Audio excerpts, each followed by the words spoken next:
ना श्रीमत, ना किसी वैभव ऐश्वर्य सिद्धियों को स्वीकार करना। तब वृंदा कानन एकांत भाजाम, तब वृंदावन के एकांतिक प्रेम की प्राप्ति होती है। एकांतिक, प्रिया प्रीतम, श्यामा श्याम। तो अभी आप कह दो मुझे मोक्ष नहीं चाहिए, वैकुंठ नहीं, 500 रुपया में प्रभु को भूल जाते हो, वैकुंठ की बात करते हो। मोक्ष जानते हो किसे कहते हैं? अभी जाना ही नहीं मोक्ष किसे कहते हैं। जरा से लौकिक सुख में तो घुटने टेक देते हो, मोक्ष सुख के त्यागी कैसे हो गए? ये जो त्याग की बात है, ये उन भजनानंदियों की जिनकी स्थिति में आ चुके हैं, वो चाहे तो वैकुंठ मिल जाए, चाहे तो योग की सिद्धियां मिल जाए, चाहे तो मोक्ष मिल जाए, वो उनका त्याग किए हुए हैं। पहले मर्त सुखों का तो त्याग कर दो, मृत्यु लोक के सुखों का तो त्याग करो अंदर से, तब ऊपर के सुख अपने आप तुमको दिखाई देने लगेंगे। श्रीपाद कह रहे हैं, शम सर्वेषाम प्रयासेन दात्री द्वित्रैकांति प्रेम पात्रैक पात्री आनंदात्मा शेष सत्वा निधात्री श्री वृंदाटव्यस्तुमेंधस्य धात्री। आयास प्रयास से जो सुख मिलता है वो अल्प होता है। जो आप प्रयास करते हो उसे कर्म कहते हैं। कोई भी कर्म प्रारंभ और अंत वाला होता है, तो किसी भी कर्म का फल अनंत नहीं हो सकता। वो प्रारंभ और अंत वाला ही सुख देगा। अनंत सुख की प्राप्ति कर्मों से नहीं होती, कर्मों के त्याग से होती है। जो अपने साधन का भरोसा नहीं रखता है, इष्ट का भरोसा रखता है और खूब साधन करता है, ये दो बातें समझ में नहीं आएंगी। जब हम अहम से साधना करते हैं तो साधना का सुख भोगते हैं। आज हमने परिक्रमा की, आज हमने ये किया, आज हमने ये किया, वो अहम हर्षित होता है, हर्षित होता है। ये भगवत प्राप्ति नहीं करा पाएगा, क्योंकि जब तक अहंकार है तब तक भगवत प्राप्ति नहीं होती। इसीलिए सर्वेषु साधन वरेश चिरम निराशा। साधन हो रहा है पर मुझे कृपा का भरोसा है लाडली की। ये प्रायः साधक ना समझ पाने के कारण कहते हैं जब कृपा से हो जाएगा तो साधन करने की जरूरत क्या है, तो असाधन करोगे। तो कृपा प्राप्ति के लिए मन कर्म वचन छाण चतुराई भजत कृपा करिए रघुराई। मन कर्म वचन त्रिशुद्ध सकल मत हम श्री हित हरिवंश उपासी। वृंदावन में विराजमान सहचर्यों के मध्य में प्रिया प्रीतम की रात दिन सेवा भजन उपासना परिक्रमा ये सब कर रहे हैं, पर हमें भरोसा लाडली का है, अपने साधन का नहीं है। इस साधन से लाडली मिलेंगी ऐसा नहीं है, नहीं, ये तो सब हो रहा है उनकी कृपा से, पर मुझे भरोसा है मेरी लाडली अपनी कृपा से मुझे मिलेंगी। ये जल्दी समझ में नहीं आता, जब तक अहंकार है समझ में नहीं आएगा, आगे समझ में आ जाएगा। करते रहो, जब कृपा हो जाएगी, अहंकार गलित होगा, तब ऐसा अनुभव होगा। तो दुत्रैकांति, 2 या 3 ऐसे लोग पाए जाते हैं। भाव समझना, कह रहे पूरे विश्व में ये बहुतायत अंगुलियों से नहीं गिने जाते प्रेमी जन। जिनको न राजाओं से मतलब है न देवताओं से मतलब है, वो स्वाप्निक सुख जो स्वर्गलोक आदि के सुख है उनसे मतलब नहीं है, जो मोक्ष से भी मतलब नहीं रखते, जो वैष्णो धाम वैकुंठ से भी मतलब नहीं रखते, वृंदावन की एकांतिक कुंज में बैठे हुए श्यामा श्याम का जस गा रहे हैं, श्यामा श्याम के लिए रुदन कर रहे हैं, जिनका आयास प्रयास से प्राप्त होने वाले सुख की कोई आकांक्षा नहीं है, ऐसे दुत्रैकांति, 2 या 3, सरल भाषा में समझिए। जो कहो हरिवंश रस बिरलो समझनहार, एक दोई जो खोजिए पाई सब संसार। संपूर्ण संसार में एक दो। एक बार भगवान वल्लभाचार्य जी से उनके एक प्रिय धनी शिष्य ने कहा, आज हमारी इच्छा है कि 100 विद्वान ब्राह्मणों को भोजन कराएं। बोले बहुत सुंदर, यदि एक 12 तिलकधारी कंठीधारी आचार्य परंपरा से युक्त वैष्णव को पवा दो तो 100 ब्राह्मणों को पवाने का फल प्राप्त हो जाएगा। ओहो, ऐसा वैष्णव की, तो प्रभु हम 100 वैष्णव पवाएंगे। तो उनका एक अश्रुपूरित, आंखों से अश्रु बह रहे हैं, शरीर पुलकित है, कंठ गदगद है और नाम में रत है, ऐसे प्रेमी महाभागवत को पवा दो तो 100 वैष्णवों के पवाने का तुम्हें फल प्राप्त होगा। तो बोले भगवान 100 प्रेमियों को पवा देते हैं। तो वल्लभाचार्य जी के आंसू आ गए, प्रेमी 100 नहीं, प्रेमी तो 1-2 ऐसे मिलते हैं। कैसे प्रेमी? यहां शर्त है, जिनका ना राजाओं से प्रयोजन है, ना देवताओं से प्रयोजन, ना बैकुंठ से प्रयोजन है, ना मोक्ष से प्रयोजन, केवल प्रियालाल के लिए तड़प रहे गदगद सुर, नैना सजल दंपति रस रहे भीन, ईगति वृंदा विपिन में फिरे प्रेम तल्लीन। ऐसे प्रेमी जनों का सानिध्य और दर्शन, ये विशेष भगवान की कृपा होती है, विशेष कृपा। श्रीपाद कह रहे दुखान्येव सुखानि, ये प्रेम प्रेम। विद्य यशो जानी कीर्तिम परा, मन्ने था अधमश्च दुष्परिभवान सम्मानवत् सत्तमयी। दैन्यान्येव महाविभूतिमति सल्लाभान लाभान सदा, पापान्येव च पुण्यमस्ति यदि ते वृंदावनम जीवनम। अगर प्रेम प्राप्ति करना है तो दुखों को गले लगाना सीखो, सच्ची कहते हैं। फिर हृदय की बात कहते हैं, जब सब दुख एक साथ घेरते हैं तभी प्रेम के सहने की सामर्थ्य आती। ध्यान रखना, इस प्रेम को भयानक विपत्ति और रोगों से युक्त करके ही सहा जा सकता है, अन्यथा नहीं। ये सबकी समझ में नहीं आएगा, भयभीत मत होना। इसका समन ही होता है भयानक कष्ट में। भयानक कष्ट की स्थिति में ही प्रेम का समन होता है। वो चाहे जैसे स्वस्थ शरीर वाला हो, जहां प्रेम का प्रादुर्भाव होगा, भारी बाहरी विपत्ति और आंतरिक, तभी वो प्रेम का समन होता है, उसका पारा चढ़ता है और भगवान को अधीन कर लेता है। ये लिखा पढ़ी की बात नहीं कह रहे, हृदय की बात कह रहे हैं। वैसे भी भगवान ने युधिष्ठिर जी से कहा, जिस पर मैं परम कृपा करता हूं उसका सर्वनाश कर देता हूं। चाहिए परम कृपा? जिस पर परम कृपा करता हूं सर्वनाश कर देता हूं। ये शब्द है। क्या सर्वनाश करता हूं? धन का अपहरण कर लेता हूं, स्वजनों का अपहरण कर लेता हूं, कोई उससे बात नहीं करेगा, किसी काम का नहीं रह जाएगा। तब उसका सीधा भाव मेरे से होता है और फिर मैं उसे निहाल कर देता हूं। हिम्मत हो तो कूदो अखाड़े पे। नारायण अति कठिन है हरि मिलन की बाट, या में पग पीछे धरे प्रथम शीश दे काट। तो आप कहोगे फिर भक्ति करना ही नहीं। यहां चरम सीमा की बात प्रेम की हो रही। श्री कृष्ण का प्रेमी ऐसा वैसा नहीं होता, टिकली बुंदा वाला नहीं होता, चूड़ी भांगरा वाला नहीं होता, वो परमहंस होता है। इनसे श्री कृष्ण रीझने वाले नहीं। चमड़े की चिकनाहट से अज्ञानी रीझता है, ज्ञानी नहीं, वो तो ज्ञान समुद्र है, सच्चिदानंद। ये जो बहुत बुरी तरह से है, वो तो अपने सब दर्शन होते हैं। जब सुबह मंगला में आते तो सब प्रकार के भगवान के दर्शन होते, विराट रूप के, छोटा बड़ा मंझोला रुद्र प्रेमी सब तरह के दर्शन होते। तो उसमें जैसे अब वो जो लाल लाल ऐसे तो बहुत ही बुरा लगता है, इससे तो धो के मुंह खड़े हो जाते तो अच्छा लगता। अरे इस शरीर को सजाने से श्री कृष्ण मिलते हैं भैया।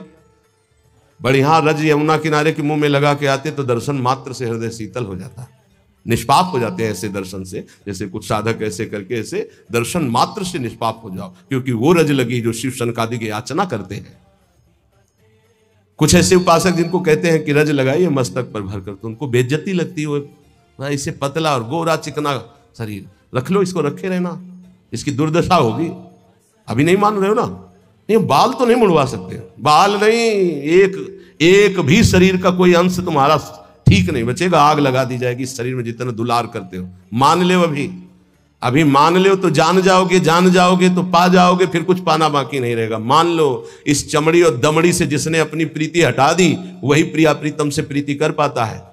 रुपया, भोग, शरीर, यही बाधक है भगवत प्राप्ति में, यही समझना है। दुखान्य व सुखानि, इस मार्ग का उपासक दुख को सुख मान करके चलता है। ये बहादुरों का मार्ग है। हम तो धन्यवाद देते हैं कि आप ऐसा सत्संग सुन रहे हैं, नहीं तो प्राय इतना दान करो तो ये मिलेगा, इतना करो तो ये मिलेगा, यही सुनने के लिए तैयार है। लेकिन ये आप सुन रहे हैं, हमारे ऊपर बड़ी कृपा कर रहे हैं, क्योंकि आप सुन रहे हैं तो सुनाने का उत्साह बढ़ रहा है, इसे सुनने की योग्यता खो दी है। आज हमारी समाज सत्य सुनने की योग्यता खो दी है, क्योंकि अंदर मनमानी आचरण तो कौन सुनेगा इनको। शास्त्र रखे के रखे रह जाते हैं। सुनाने वाला चाहता है आपका मनोरंजन हो, आप चाहते हैं अपने मन का मनोरंजन। दोनों के तार मिल गए तो तालियां बजती हैं। यहां तालियां नहीं बजा सकते हो, यहां मन को बजाना पड़ेगा, यहां मन को भंजन करना पड़ेगा। और यहां बैठ के सुन रहे हो, इसका मतलब बड़ी कृपा है आपके ऊपर। जब द्रवई दीन दयालु राघव तो साधु संगति पाइए। दुखान्नेव सुखान विद्य अपयशो जानी ही कीर्तिम पराम। ध्यान से, प्रेम मार्ग के उपासक को जब दुख मिलता है तो सुख की प्राप्ति होती है पक्का, पर यह समझ में नहीं आएगा। भारी जब दुख की, आप क्या समझते हैं, भारी दुख की स्थितियों को देखा गया तब जाकर के उस परम सुख में चढ़, ये बहुत वैज्ञानिक तरीके से अनुभव की बात कह रहा हूं कि पावर चाहिए ऊपर चढ़ाने के लिए। जैसे कोयला धोखा जाता है, उससे अग्नि बनती थी, तब इंजन में पावर से वो रेल चलती थी। बाष्प भाप जो है बटलोई के ढक्कन को उठा दिया, उसके ऊपर उसने 100 ग्राम वजन उसको उठा दिया, फिर आधा किलो वजन रखा उसको उठा दिया। उसी से उसको लगा कि इससे तो बहुत बड़ा कार्य किया जा सकता है।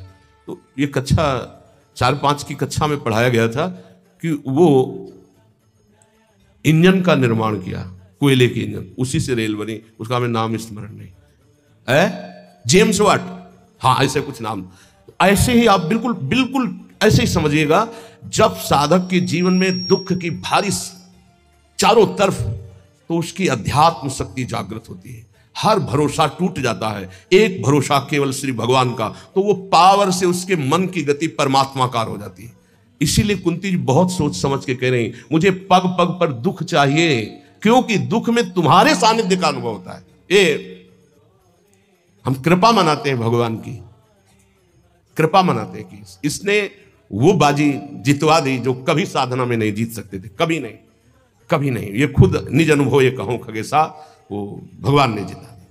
इसीलिए बड़े बड़े महापुरुषों के चरित्रों को पढ़ के देखो, प्रतिकूलता का जाल बिछ जाता है उनके जीवन में। भगवान ऐसा क्यों करते हैं? अध्यात्म की जितनी ऊंचाई पर चढ़ा हुआ महापुरुष है, उतनी भारी कसौटी कसी गई। संपूर्ण आश्रय भरोसे सबका नाश होकर एक भरोसा केवल प्रभु, वही जो दिव्यता होती वो वही। ये पढ़ने से लिखने से साधन, यह गुण साधन ते नहीं हुई, तुम्हारी कृपा पाव कोई कोई।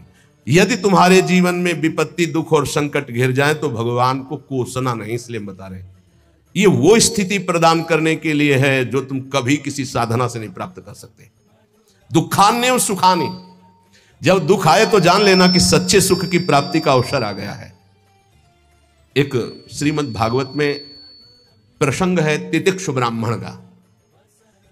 उसने कभी भी धर्म नहीं किया था, जीवन भर धन कमाया, परिवार का खूब विस्तार था, कंजूस स्वभाव का था, खूब पैसा एकत्रित करता, परिवार को भी नहीं सुख सुविधाएं देता, ना स्वयं लेता। जब हम धर्म नहीं करते हैं तो एकत्रित किया हुआ धन विविध प्रकार से नष्ट हो जाता है। इसलिए बुद्धिमान वही है जो अपने धन का सदुपयोग कर ले। जमा करना केवल उसका लक्ष्य नहीं, उसका सदुपयोग होना। धन्य है जिन्होंने धन का सदुपयोग कर लिया। उसने सदुपयोग भी नहीं किया, ना तो शरीर में, ना देवी संपदा की प्राप्ति में, ना किसी धर्म में। अचानक आग लग गई, धन नष्ट हो गया। परिवार वाले वैसे ही घृणा करते थे क्योंकि सुख सुविधा साफ छोड़ दिए, उसे निकाल दिए घर से। संपत्ति का नाश, कोई मित्र नहीं, कोई व्यवहारी नहीं। बड़ी अद्भुत घटना श्री कृष्णचंद्र जी उद्धव जी को सुना रहे। अब उसके मन में आया कि अरे पूरा जीवन जिस परिवार के लिए कोई मेरा नहीं, जो धन कमाया वो तो भस्म हो गया, अब क्या, शरीर तो वृद्ध है, अब क्या। तो हाथ उठाया और कहा, हे भगवान, अगर मेरी आयु अब कुछ भी है तो आज से मैं संकल्प लेता हूं मेरा जीवन आपके लिए। और इतना बड़ा महात्मा हुआ कि भगवान उसका यश गा रहे, पर देख लो उसके लोग उसको थूकते पीटते मारते, उसको सह करके वो ऐसा ब्रह्म ऋषि बना कि भागवत में उसकी चर्चा है। दुख भगवान की प्राप्ति निश्चित करा देता है यदि आप उबे ना तो। श्री स्वामी ओंकारानंद सरस्वती जी महाराज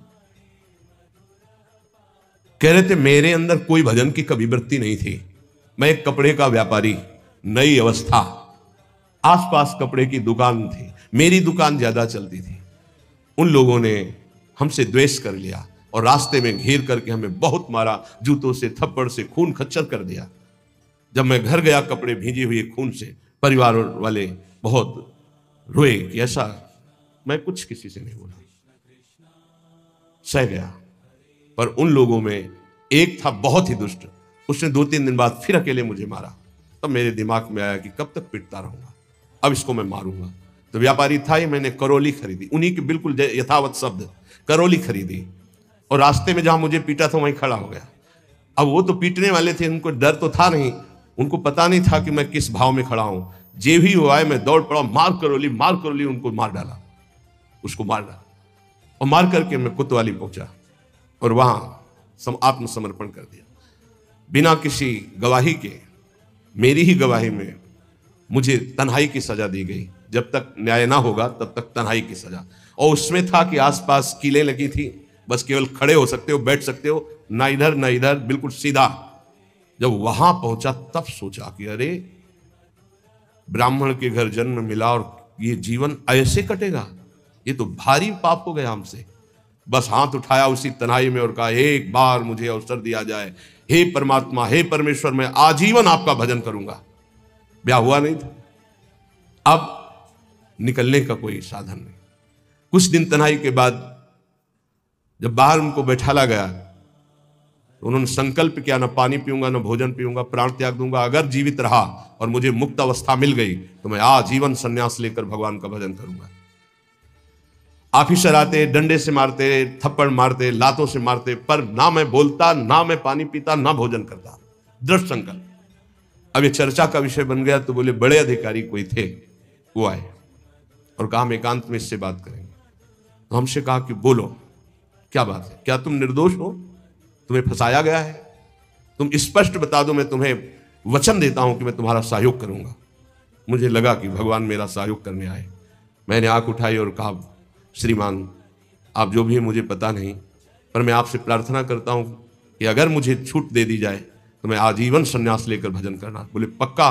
बोले हाँ। बोले आपकी रिपोर्ट में तो आपने ही कहा है मैंने कत्ल किया है, अब आपको एक सत्य के लिए झूठ बोलना पड़ेगा, मैं आपको बचा लूंगा। आपको बोलना पड़ेगा, दबाव में मुझसे कहलाया गया, मैंने कुछ नहीं किया। बोले बोल दूंगा। और बोले ऐसा विधान बना, मैं मुक्त हो गया, घर नहीं गया, सीधे सन्यास लेकर। और वो परम 90 वर्ष की अवस्था की बात कह रहा हूं, उनसे जब मिले, वो ब्रह्माकार स्थिति, उस दुख घटना ने उनको एक ब्रह्मलीन महापुरुष बना दिया। दुखान्य व सुखाने, दुख परम सुख प्रदान करने वाला पक्का। विद्य अपयशो जानी कीर्तिम परा। यदि तुम्हारी निंदा हो रही है तो तुम प्रेम मार्ग के पथिक हो, नाच पड़ो, तुम्हारा मंगल हो गया। क्या? तुम्हारी सारी अशुभ वृत्तियां नष्ट हो जाएंगे, तुम्हारी विमल कीर्ति का प्रकाश होगा, विमल कीर्ति का। ये रहस्य है। जब तुम्हारी निंदा हो तो आनंदित हो जाओ, जब दुख हो तो जान लो परम सुख की प्राप्ति का मार्ग खुलने वाला है। पर बहुत धैर्य की जरूरत है, बहुत धैर्य की जरूरत। मन्ने था अधमश्च दुष्परिभवान सम्मानवत् सत्तमयी। अधम पुरुषों द्वारा किया हुआ प्रहार और अपमान, तू उसे महान सम्मान के समान गले लगा ले, क्योंकि तुझे प्रेम प्राप्त करना है प्रेम प्राप्त करना। दुख को महान सुख प्राप्ति का हेतु समझकर सहजा, निंदा को विमल कीर्ति के समान सहजा तो विमल कीर्ति हो जाएगी। और नीच पुरुषों द्वारा, अधम पुरुषों द्वारा किया हुआ अपमान, प्रहार, उसे गले लगाओ। यह है अध्यात्म, यह अध्यात्म है, इसे अध्यात्म कहते हैं। ये शास्त्रों में लिखा ही है, बहुत कम है जो है ऐसे जो इसको धारण करते हैं, नहीं तो अब केवल मनोरंजन रह गया है। चर्चा का मतलब मनोरंजन रह गया है, जिससे तालियां बजे, जिससे मनोरंजन हो, वाहवाही हो, बस यही रहे। बोलो इसमें वाहवाही, बजाओ इसमें तालियां, बजा सकते हो तालियां? वाह वाह वाह नहीं बजा सकते, होश उड़ जाएंगे। दुखान्य व सुखाने, ये सत अध्यात्म है। विद्या अपयसो जाने कीर्तिम पराम। ओठ सूख जाएंगे जब धारण करने की सोचोगे, अध्यात्म। दैन्यान्येव महाविभूति मति सल्लाभान लाभान सदा। दैन्य ये महाविभूति है वैष्णव की। वैष्णव के पास संपत्ति क्या है? दैन्य। यही दरबार दीन को आदर रीति सदा चली आई। दैन्य, दैन्यान्यो महाविभूति मति सल्लाभान लाभान सदा।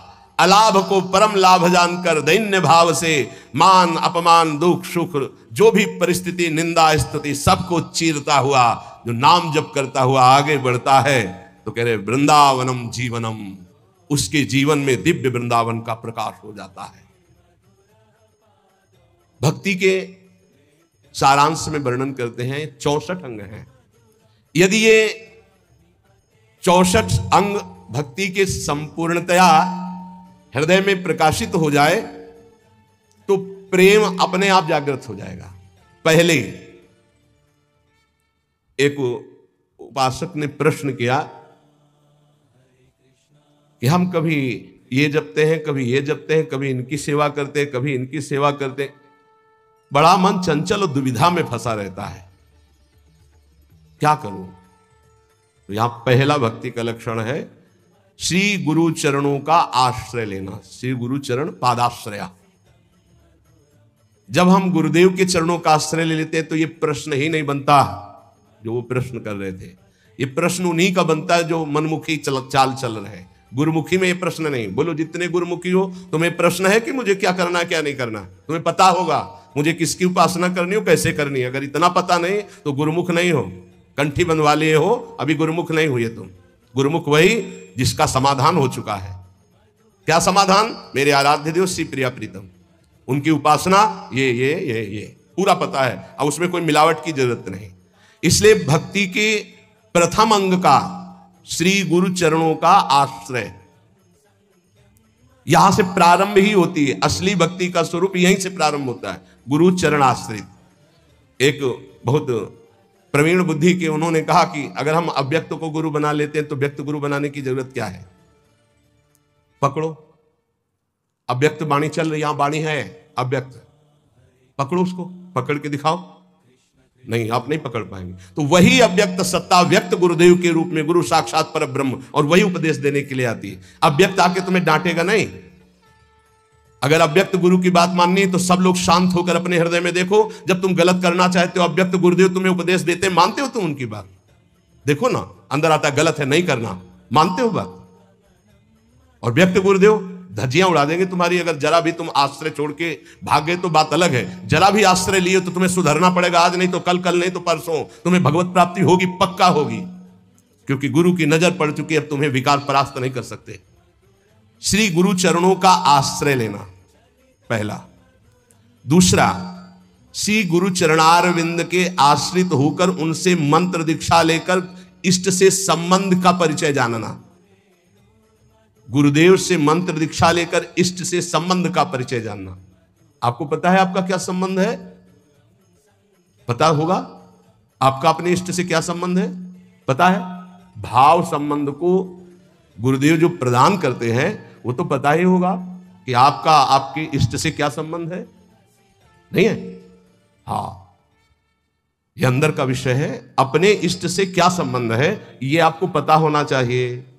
गुरु मंत्र दीक्षा और इष्ट संबंध भक्ति के 64 अंगों में दूसरा, पहला है सबसे पहला गुरु आश्रय। एक आए थे बहुत ज्ञानी जी, बहुत बड़े ज्ञानी जी। ओ, मुझे मोह क्यों है? भ्रम हो गया है। ये भ्रम क्यों है? क्योंकि अज्ञान है। यह ज्ञान क्यों है? क्योंकि आप स्वीकार किए। ये आप कौन है? ब्रह्म है। ये ब्रह्म कैसे है? वह किसके चेला हो? गुरु बनाया किसी को? बोले बनाने की चेष्टा की थी, किसी का नाम लिया। बोले बनाया तो किसी को नहीं, तो उनका कुछ नहीं हो तुम। भक्त क्यों है? माथे में तिलक लगाया कोई प्रश्नवाचक चिन्ह का? नहीं, देख के ही पता चल जाएगा कि संप्रदाय के हो। नहीं चल रहे क्यों संप्रदाय के हो? नहीं, आप किस संप्रदाय के? बोले क्यों, किसके चेला हो? बोले क्यों के। तो ऐसे एक प्रश्नवाचक चिन्ह नहीं होता, तिलक लगाया कोई प्रश्नवाचक चिन्ह का, दूर से पता, दूर से डर जाएगा लोग। और संप्रदाय बोले क्यों वाला है, बचो, इसका समाधान नहीं है। क्यों क्यों क्यों? इसका उत्तर क्या है? आप बोलो इसका उत्तर क्या है?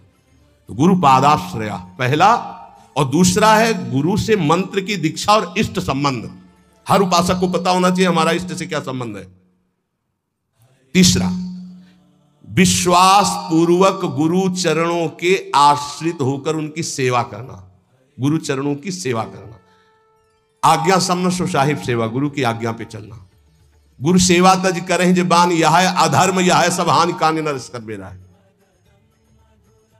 देखो एक बात तो इतना समझी लो